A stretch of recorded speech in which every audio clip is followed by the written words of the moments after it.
Hiya, is the whole idea of self-isolation so exciting to you, or is it just me?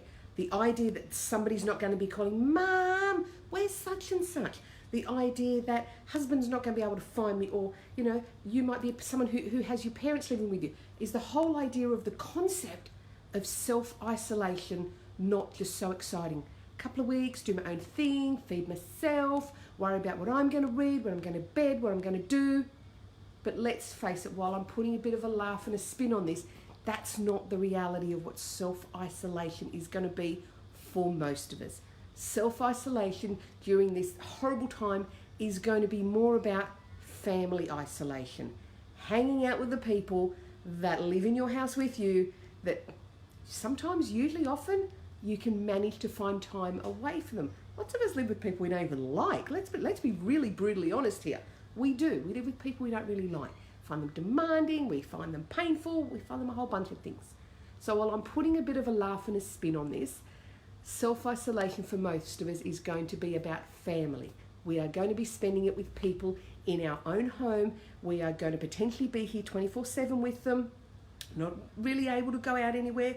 You certainly shouldn't be going to shops and you could go to parks and go for walks, they say, but really, we're going to isolate ourselves. But we're still going to be with family. So what I wanted to do was show you and remind you of all the other tapping points that you can use.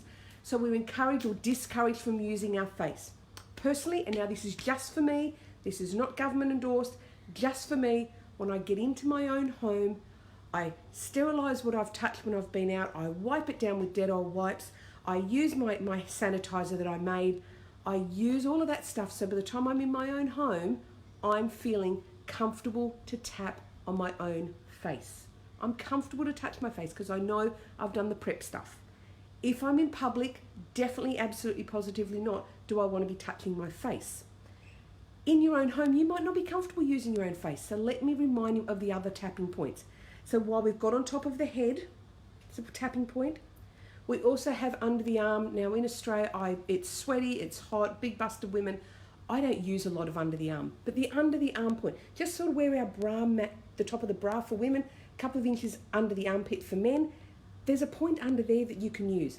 Same again, still not using your hands near your face. Now there is the wrist point, and it is simply across here. There are meridians that run into the hand, so you could use your wrist point. Now imagine that you're hanging out at your house and somebody is annoying you.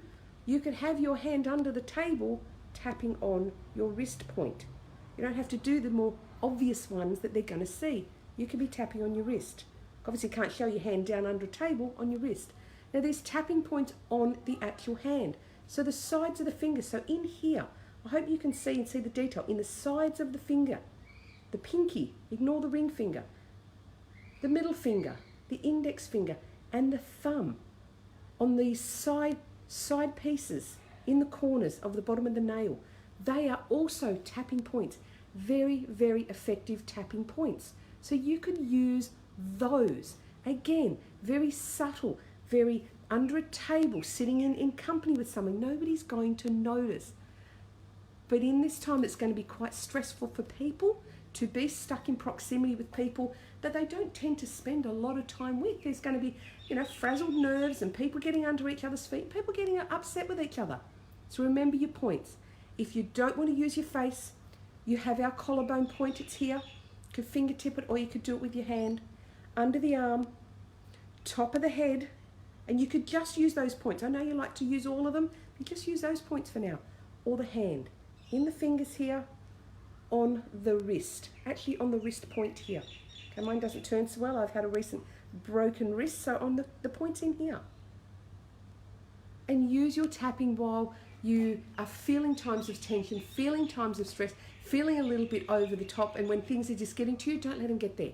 Do some tapping. So I really, really hope that this helps you. Please share it with whoever else you think might need to get a bit of a giggle about our self-isolation and the whole fantasy that I would love to just create for my world of self-isolation, but isn't always going to be the reality. So do some little bits and pieces to just help yourself to manage your way through it. As I said, share this, subscribe to our channel, hang out with us on Facebook. I'm Lorna from the Australian Tapping Institute. Did I say that at the beginning? I might not have. So I'm Lorna and I run the Australian Tapping Institute, and I will see you on the next video.